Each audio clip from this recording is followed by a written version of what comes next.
আমরা কোথায় পৌঁছে গেছি তোমরা কি বুঝতে পারছো? আমার মনে হয় তোমরা স্টেজটা দেখে অনেকেই বুঝতে পারছো। হ্যাঁ, ঠিকই ধরেছ। আমার মেয়ের সাথে আমি পৌঁছে গিয়েছিলাম জি বাংলার স্টেজে।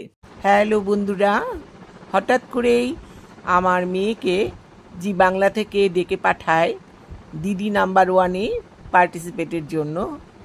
আমি, আমার মেয়ে, আমার নাতি এবং আমার সন ইন ল আমরা খুব তাড়াতাড়ি পৌঁছাই কলকাতায়। এই জার্নিটা যদিও আমাদের খুব হেট্রিক ছিল।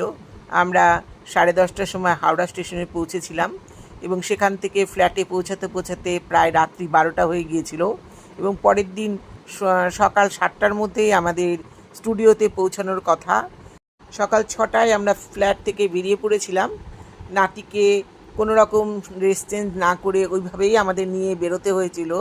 এই যে আমরা কিন্তু এখন জি বাংলা স্টুডিওর বাইরে বসে আছি। আমার মেয়ের এই এপিসোডটি প্রচারিত হবে সপ্তমীর দিন, অর্থাৎ 29শে সেপ্টেম্বর। যদিও এটা ছিল আমার একদম নতুন ধরনের অভিজ্ঞতা, এই সামনে বসে এইভাবে শুটিং দেখার সুযোগ এর আগে কোনো দিন হয়নি। তবে ভালোই লাগলো, সময়টাও খুব ভালো কাটলো। তোমরা অবশ্যই এই এপিসোডটা দেখো, মনে হয় ভালো লাগবে। এখানে ভেতরে কোনো রকম শুটিং করার পারমিশন নেই, তাই সেভাবে শুটিং করতে পারিনি। এপিসোডটা এলেই তোমরা দেখো। তোমরা সবাই ভালো থেকো, সুস্থ থেকো। টাটা।